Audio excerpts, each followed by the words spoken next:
함께 인사해 보실까요? 잘 오셨습니다. 금요일에 나온다는 게 힘든데요. 잘 오셨습니다. 계속되는 로마서의 말씀은 바울의 안타까운 심정에 대해서 이야기를 계속하는데요.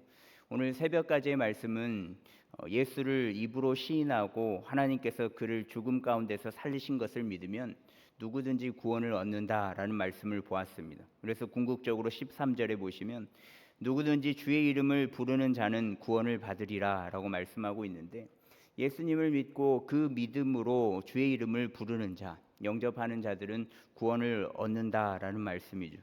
그런데 안타깝게도 유대인들은 주의 이름을 부르지 않고 인정하지 않거든요. 근데 왜 유대인들은 그 주님의 이름을 부르지 못할까요? 부르기만 하면, 믿고 영접하기만 하면 구원을 얻는데 말입니다. 오늘 말씀 위에 소제목이 이스라엘은 핑계할 수 없다라는 소제목이 붙어 있는데, 성경책마다 달라요. 내 거는 안 붙어 있다 그러면 어쩔 수 없고, 제가 보는 성경책에는 붙어 있더라고요. 아무튼 거기에 대한 이유가 14절에 나오거든요. 그런즉 그들이 믿지 아니하는 이를 어찌 부르리요? 듣지도 못한 이를 어찌 믿으리요? 전파하는 자가 없이 어찌 들으리요? 라고 말씀하고 있습니다. 그러니까 그 예수님을 부르지 못하는 이유는 전파하는 자가 없었기에 들을 수가 없었다. 또 들을 수가 없으니까 믿을 수가 없었다. 믿을 수가 없으니까 그 주님을 부를 수가 없었다. 즉 복음을 전하는 자가 없다. 그러니까 들리는 게 없다. 들을 수 없으니 믿을 수가 없다. 근데 이 이야기를 들으면 어떤 마음이 드십니까? 아까 서두에 말씀드린 것처럼 그런 생각이 들지 않으신가요? 이스라엘은 핑계를 댈 수가 없다. 이들이 진정 전하는 자가 없어서, 또 전하는 자가 없어서 그 복음을 듣지 못했기 때문에 인정하지 못하고 믿을 수가 없다라는 이 핑계가 믿어지십니까? 핑계라고 할 수밖에 없는 이유가 15절 말씀에 이어지는데요. 보내심을 받지 아니하였으면 어찌 전파하리요? 기록된 바 아름답도다 좋은 소식을 전하는 자들의 발이여 함과 같으니라 라고 말씀하고 있거든요. 보내심을 받았기 때문에 전할 수밖에 없다라고 이야기를 하고 있습니다. 바울 사도 역시 보내심을 받았기 때문에 복음을 전하고 있는 것이고요. 그러니까 유대인들은 말도 되지 않는 이유를 들어서 전하는 자가 없어서 들을 수가 없고, 듣지 못했으니 믿을 수가 없고, 믿지 못했으니 부르짖을 수 없다라는 핑계 아닌 핑계를 대고 있다라는 거죠.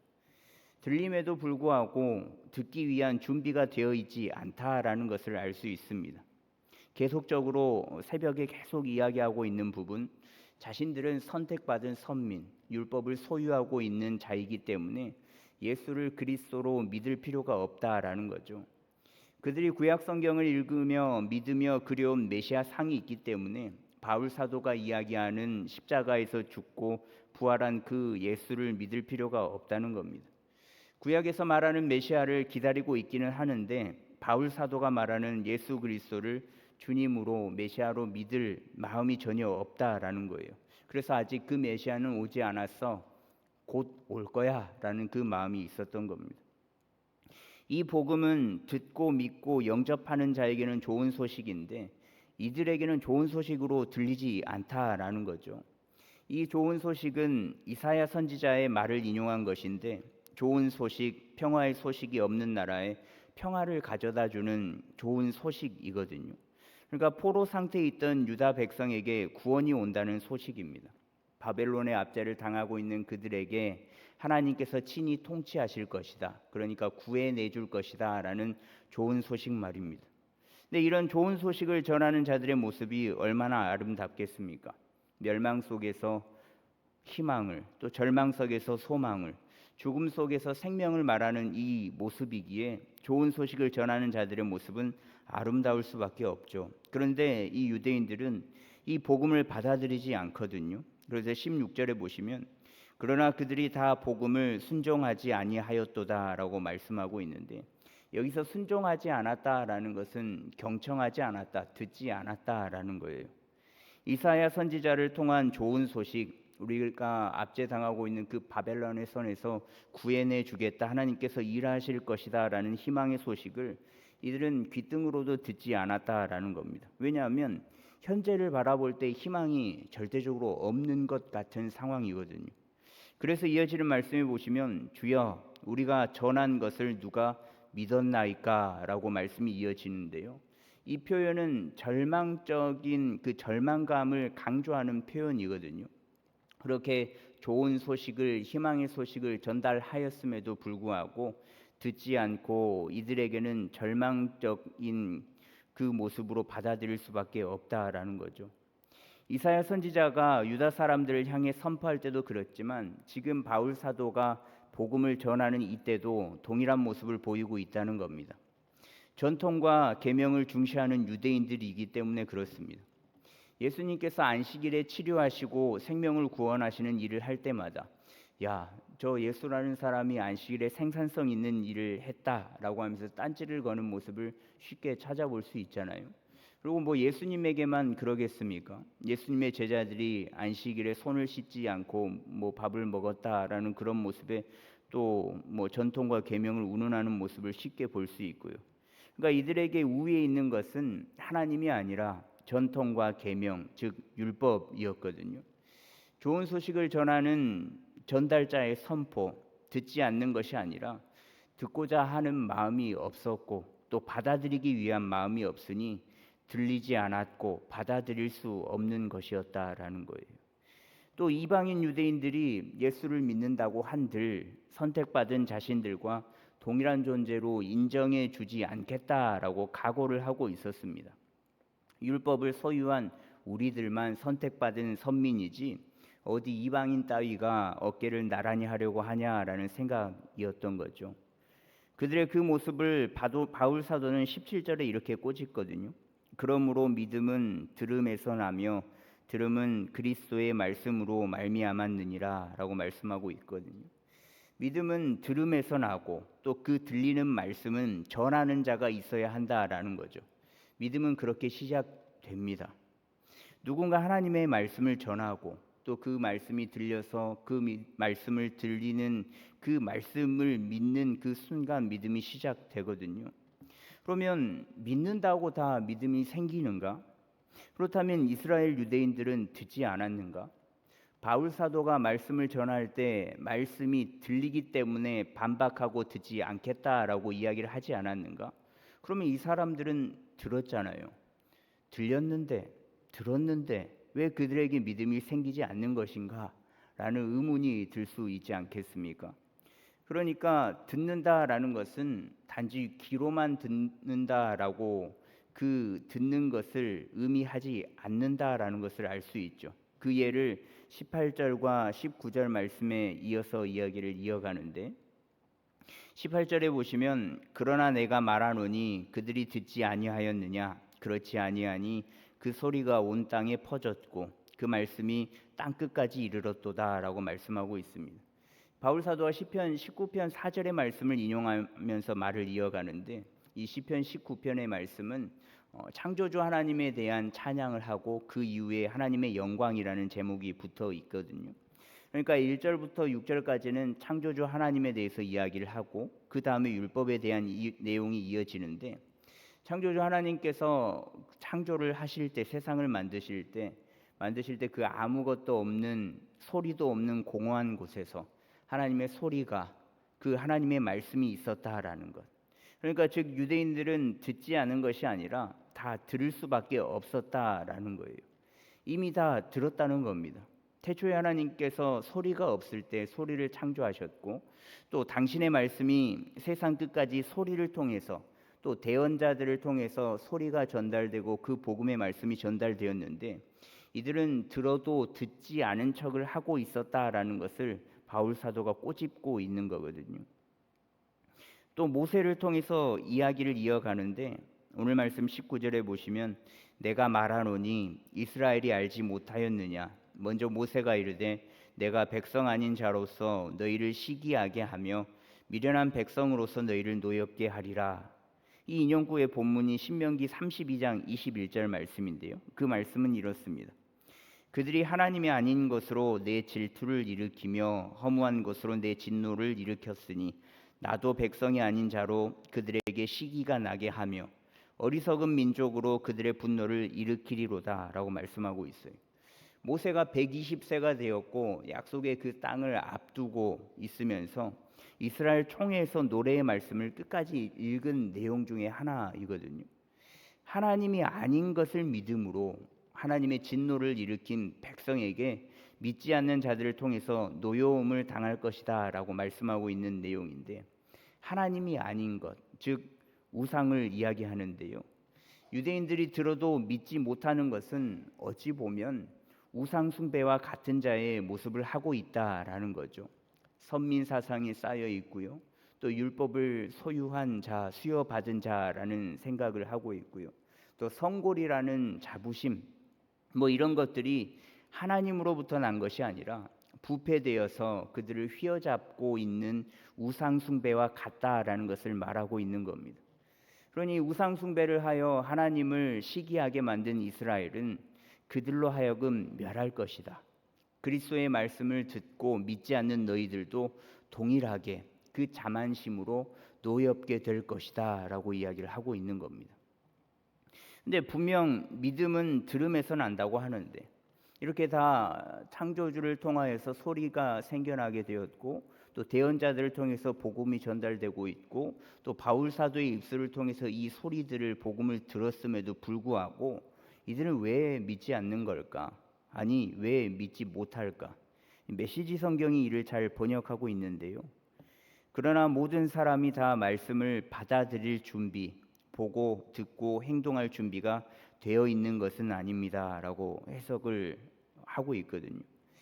듣는다라는 것은 귀로만 듣는 것을 말하는 것이 아니다라는 것을 알 수 있죠. 말씀을 듣고 난 이후의 모습, 받아들일 준비, 그리고 그 받아들일 준비를 넘어서서 보고 들은 것을 행동할 준비까지 하는 것을 듣는다라고 이야기를 하고 있거든요. 듣는 그 순간 마음의 감동과 또 자신을 돌아볼 수 있는 여러 가지 등등의 작용 이후에 결심과 결단, 그리고 행동까지 나아가는 모습이 믿음을 가져야 받아들였다고 볼 수 있다라는 거죠. 근데 유대인들은 듣기는 들었잖아요. 예수님께서 공생애 가운데 하신 말씀을 직접 들었을 수도 있습니다. 그리고 또 예수님의 직접적인 말씀을 듣지 못했을지라도 예수님의 제자들을 통하여서 그 말씀을, 혹은 소문을 통해서 예수님의 그 말씀을, 예수라는 그 존재 자체는 들었을 확률이 높겠죠. 그리고 이제는 바울 사도의 입을 통하여서 듣고 있고요. 듣기는 들어도 귀로 듣는 것에서 그칠 뿐, 그저 소음 정도로만 들릴 뿐, 이들은 진정한 들음까지 이어지지는 않았다라는 것을 알 수 있습니다. 왜 진정한 들음까지 이어지지가 않는가? 그것은 오늘 새벽에 본 본문의 말씀처럼 올바른 지식을 따른 것이 아니라 본인들의 열심이 가득했기 때문에 그렇거든요.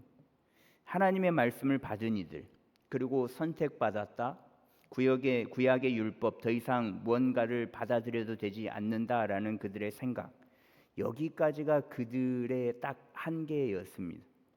이것을 놓지 못하니까 예수 그리스도를 메시아로 받아들일 수가 없고, 또 받아들이지 않으니 결심과 결단이 없는 모습의 연속인 것이죠.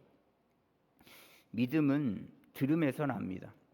듣는 그 순간 자신을 돌아보게 되고 또 결심으로 이어져서 결단까지 가게 되거든요. 아마 결심과 결단이 다르다라는 것을 알고 계실 겁니다. 결심은 굳게 마음을 정하는 겁니다. 즉, 할 일에 대해서 어떻게 하기로 마음을 굳게 다지는 거거든요. 주님의 말씀을 듣고 진단했을 때 결심을 하는 거죠. 야, 내가 잘못 믿었네. 내가 하나님이 아닌 우상 숭배를 하고 있었네. 내가 잘못 믿었다라는 진단이 되었을 때 믿어봐야지, 다시금 내가 잘 믿어봐야지, 바르게 믿어봐야지라고 마음을 다지는 것이 결심이란 말이죠. 근데 결단은 여기서 한 단계를 더 나아가는 것이 결단입니다. 결심을 달성하는데 방해가 되는 요소를 끊어내는 것이 결단이거든요. 즉, 결심에 대한 행동을 말하는 거예요. 그리스도의 말씀을 듣고 하나님의 말씀을 듣고 다시 잘 믿어봐야지라는 결심을 하게 되고, 더 나아가서 결단, 행동함으로 나아가는 모습을 보이는 것, 이것이 믿음으로 받아들인 자의 모습이다라는 겁니다. 말씀을 듣고 순종하겠다라는 마음과 더불어서 진짜 순종하는 행동까지 가는 것, 그것이 믿음을 받아들인 자의 모습이라는 거죠. 바울 사도는 이 말씀에 자유로운 사람이었습니다. 다메섹에서 주님의 음성을 듣고 그 즉시 그 말씀에 받아들이고 순종하는 모습을 보이지 않았습니까? 또 그 이후의 모습까지도, 지금 나타나고 있는 모습까지도 하나님의 이름으로 끝까지 살아내는 모습을 보인 사람이 바울 사도잖아요. 그렇다면 예수를 그리스도로 고백한 나는, 우리는 이 말씀에 자유로운가? 이제 제가 목사잖아요. 목사이기 때문에 말씀에 더 순종하고 또 뭐 도덕적인 것과 윤리적인 것에도 순종하려고 애를 굉장히 부단히 쓰거든요. 그리고 또 목사이기 전에 그리스도인이고요. 그래서 더 순종하고 또 어떻게든 살아내려고 애를 쓸 수밖에 없습니다. 목사가 안 그러면 이상하잖아요. 근데 지난주에 이런 일이 있었는데 아침에 제가 일정이었고 신방이 없으면 첫째 아이 등교를 도와주고 있습니다. 그래서 학교 근처에 골목길에 주차를 하고 거기서 제가 딸들한테 인기가 많아서 그래요. 거기서 손을 잡고 당당하게 교문까지 가서 정문에서 잘 가 이렇게 손을 흔들면 그 친구는 이렇게 막 가고, 그 앞에 신발장에 도달하면 뒤를 돌아서 이렇게 손을 흔들면 저도 손을 흔들고 돌아가는, 이게 이제 아침에 뭐 일이 없으면 하는 루틴이란 말이죠. 그래서 이제 그렇게 돌아서는데, 그렇게 늘 돌아서는데 아주 가끔 늦을 때가 있어요. 아주 가끔 늦을 때가 있는데, 늦을 때는 골목에 주차를 하지 않고 학교 앞에 이렇게 잠시 정차를 한단 말이죠. 다른 차들도 다 그렇게 하더라고요. 그래서 네, 핑계입니다, 핑계.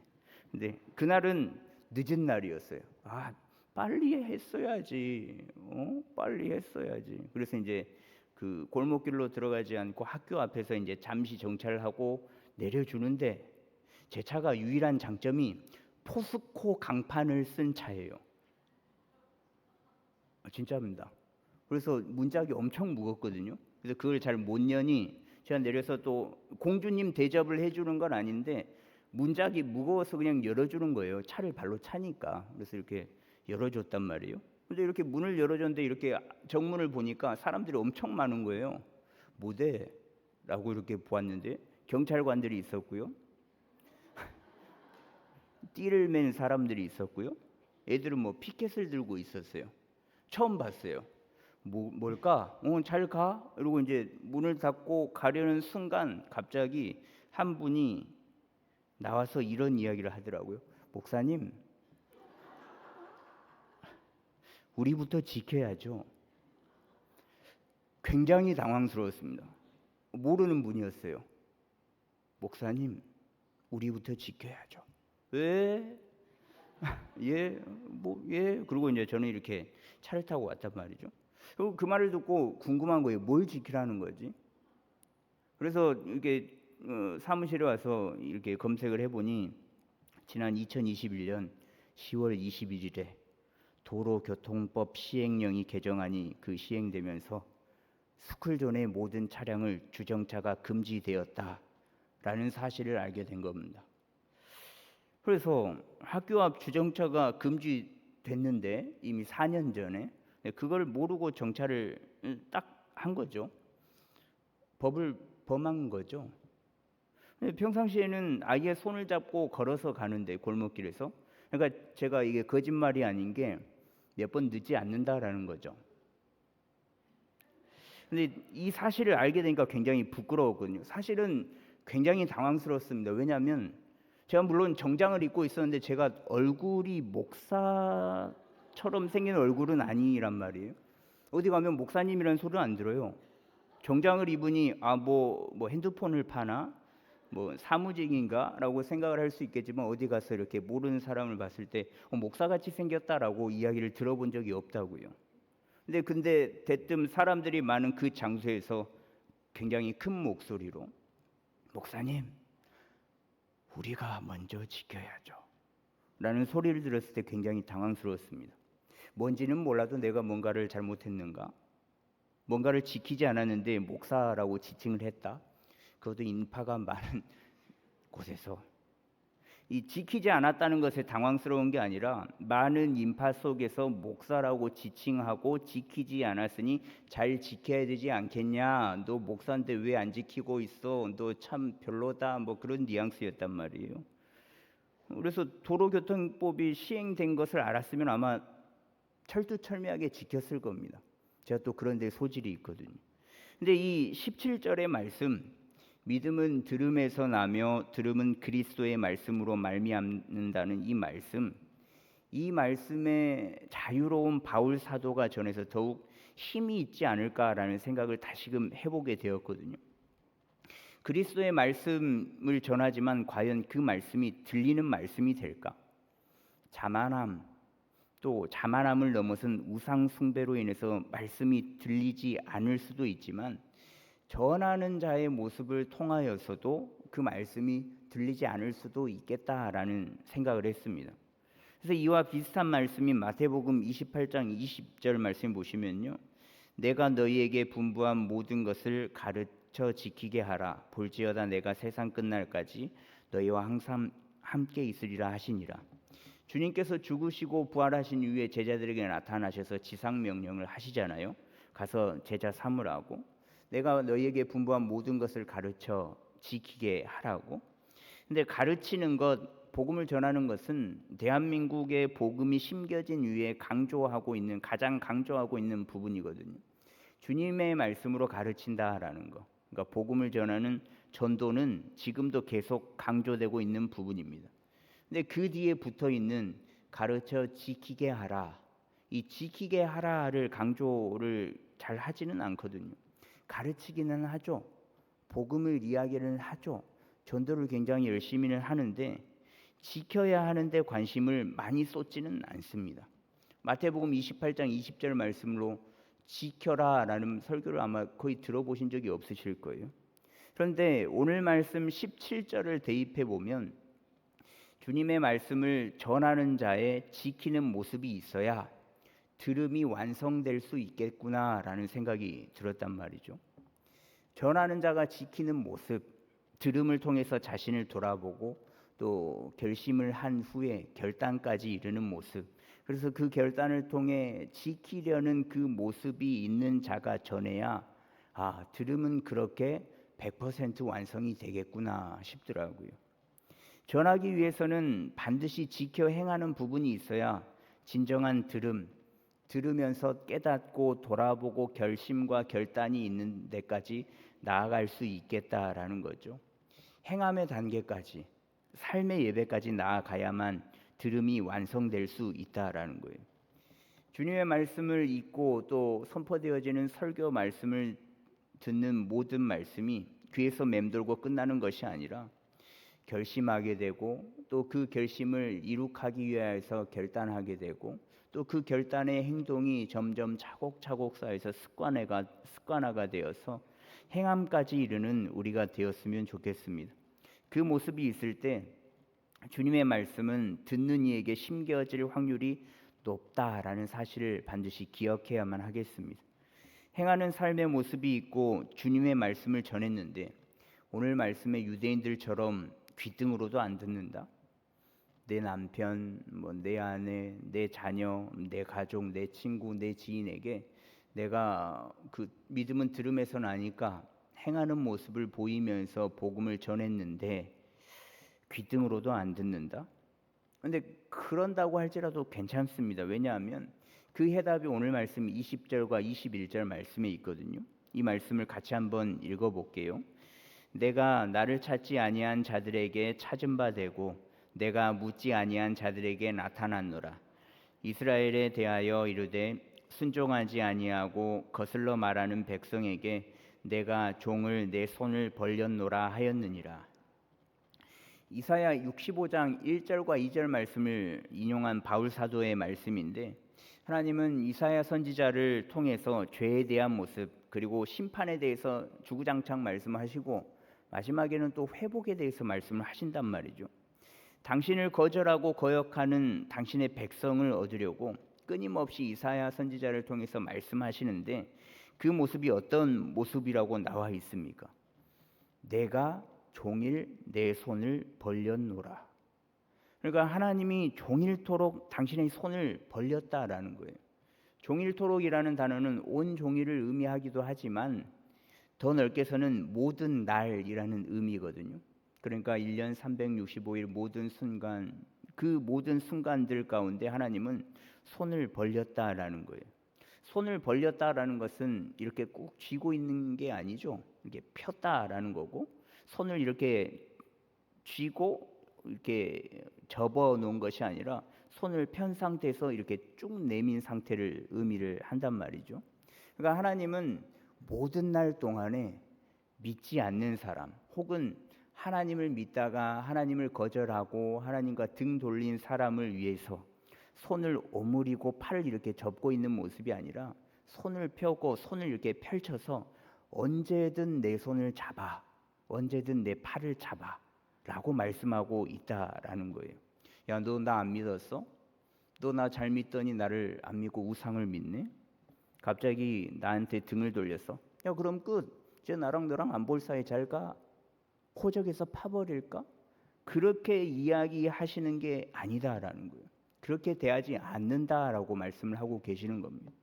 고집과 아집에 똘똘 쌓여서 본인 잘난 맛에 복음을 받아들이지 않아도 그 유대인들에게도 언젠가는 받아들이겠지. 언젠가는 내게로 다시금 돌아오겠지. 언젠가는 회복이 되겠지. 라고 생각을 하신다라는 거예요. 그 생각에 당신은 창조 전부터 창조 후 지금까지도 당신의 열심으로 모든 이들을 대하고 있다라는 겁니다. 언젠가는 나의 자녀가 돌아올 것을 믿으며 언젠가는 나의 손을 잡을 것을 믿으며 언젠가는 나의 자녀가 될 것을 믿으며 손을 펴고 팔을 쭉 내밀고 계신다라는 거예요. 주님의 말씀이 선포되어져도 듣지 않는 자들에게 가장 열심히 다가가는 분이 우리가 믿는 하나님이라는 것, 그것을 믿는 우리가 되었으면 좋겠습니다. 그 손을 먼저 잡은 우리는 그 손을 잡을 수 있도록 믿음으로 받아들이고 더 나아가서 우리의 삶의 모습도 또 행함의 그 예배를 통하여서 그 기회를 나타내는 저희들이 되었으면 좋겠습니다. 그 기회를 살리고 전한다고 한들 들리지 않을 때에도 그때 가장 최전방에서 열심히 일하시는 분이 내가 믿는 하나님이라는 것을 잊지 않았으면 좋겠습니다. 그러니 복음을 위해서 복음 전함을 위해서 포기하지 않는 우리가 되면 좋겠고요. 어찌됐든 복음이 더 잘 전달되기 위하여서 더욱 복음의 삶을 살아내는 우리가 되었으면 좋겠습니다. 하나님의 열심은 그치지 않거든요. 이렇게 하나님의 열심이라고 써놓고 보니까 찬양 중에 하나님의 열심이라는 찬양이 있더라고요. 근데 그 가사가 오늘 말씀을 축약해 놓은 것 같아서 잠깐 가사를 소개를 하는데요. 사랑하는 내 딸아, 너의 자금도 내겐 귀하다. 너와 함께 걸어가는 모든 시간이 내겐 힘이다. 사랑하는 아들아, 내 연약함도 내겐 큼이라. 너로 인해 잃어버린 나의 양들이 돌아오리라. 조금 느린 듯해도 기다려주겠니? 조금 더딘 듯해도 믿어줄 수 있니? 내가 가는 그 길 절대 헛되지 않으니 나와 함께 가자. 앞이 보이지 않아도 나아가 주겠니? 이해되지 않아도 살아내 주겠니? 너의 눈물의 기도 잊지 않고 있으니 나의 열심으로 이루리라 라는 이 가사거든요. 하나님의 열심은 멈추지 않아요. 그치지 않습니다. 반드시 그 열심은 이루어지거든요. 그러니 그 하나님의 열심을 믿으시고 더 나아가서 행함으로 믿음을 나타내고 더 나아가 하나님을 믿되 끝까지 믿는 우리가 된다면 믿음은 반드시 들음에서 나고요. 그 들음은 그리스도의 말씀으로 난다는 이 말씀이 나의 삶에 이룩되고 또 아직도 믿지 않는 내 가족, 내 지인, 내 친인척들에게도 이룩되어질 줄로 믿습니다.